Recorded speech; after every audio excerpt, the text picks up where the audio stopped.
Hi everyone, this is video number 2 in my series of how to give yourself the best chance of getting a job. In this video, I'll explain how to structure a cover letter and give you some useful hints and tips on how to stand out. And if you're struggling or you want some help to create your CV or cover letter, you can head over to my Fiverr page where I can help you. The details are in the video description below. A cover letter can send people into a spin if you're not used to writing. But the thing is, it's actually the part of the application process that can give you the most insight to who you are as a person. So it's important. I've seen lots of good advice on this and I've seen lots of bad advice. So here are my powerful tips for making sure that you get it right. Now let's start with the basics. It's a letter, and letters have certain things that they need. You need your details like your name, position, and contact details. You then need a date and the business address. Then you start your letter, Dear Hiring Manager, or if you know the name of the hiring manager, Dear Name. Dear Sir, Madam used to be commonly used, but the world's moved on from that, so it's best to avoid it. And to whom it may concern, it's become a bit dated. Directly under that, bold and centre, I would have the topic that you're about to cover. Something like cover letter regarding finance role, reference ABC 123. And obviously, when you finish your letter, you either say yours sincerely or kind regards, then your name, like this. Right, that's the basic structure. Now let's get into the bit that actually gets you a job, and then I'll wrap up with 3 tips that everyone should know. You probably have 3 or 4 paragraphs to woo a prospective employer. So you need to be able to get your personality across and impact down on paper quickly. Think of it as your 1-minute sales pitch. One common mistake that people often make is writing why they want the job, not why they're the right choice for the job. The best thing to do is think of this like selling, and is what's commonly known as the afters.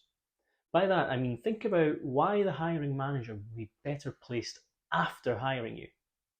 Let's take our finance role for example, and think about how we might stand out. I'd say something like, finance has been a big part of my life for the last 10 years. It's part of the fabric of who I am and how I think.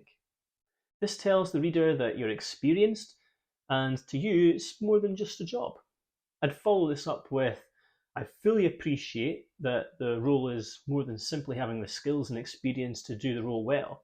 It's about being able to continually adapt your thinking and processes to maximise the wider business opportunity for big PLC.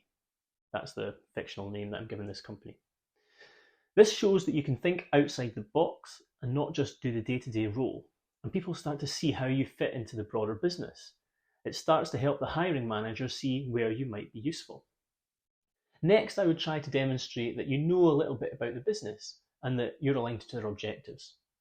Show that you've done your homework and it's not just another generic created cover letter. And remember to be honest, enthusiastic and personable. In our example, you might say, I didn't know a huge deal about big PLC until I started researching into the role, but as I did, it became clear that we're aligned in our thinking on a number of issues, and I think I'd fit in well. I particularly like the fact that you recently won the Environmental Sustainability Award, which is something I've championed in my current role. I can see that you're a business that is on a strong growth trajectory. As you can see from my CV, I've been involved in a number of projects, working with senior figures, and I'm well known for being able to communicate challenging accounting data into easily understandable information that's used for important decision making. I'd finish off by being bold and confident in your ability. I'd say something like, I'm confident that not only do I meet the competencies and job requirements highlighted, but also provide a unique outlook and skill set beyond that which I've described that would make me an ideal candidate for the role. I'm available for interview and look forward to hearing from you. Now this is a really simple example in order for you to get a feel as to how you should approach this. And remember, if you want help to craft your own specific letter and CV, check out my Fiverr page in the description below. Ah yes, my tips, I almost forgot. 3 top tips on how to make sure that your cover letter looks good and reads well. 1.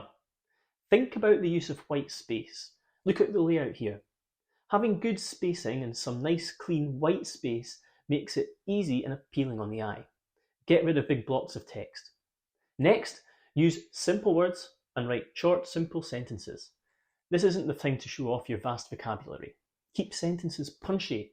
If you're getting towards 15 or 20 words in a sentence with lots of commas, you need to find a point where you can end a sentence and start a new one. Make it as easy as possible for the reader. Finally, point 3. Read your cover letter back. Does each sentence add something, or is it just a filler? Challenge yourself to look at each sentence and think, does the reader need to know this? If the answer is no, take it out. Nobody will thank you for wasting the time. So there you have it. A letter structure, what to write and why, and 3 short tips. Why don't you share your tips in the comments below? Or tell me where you're struggling, and I'll see if I can help. Thanks for watching, and I'll see you again soon.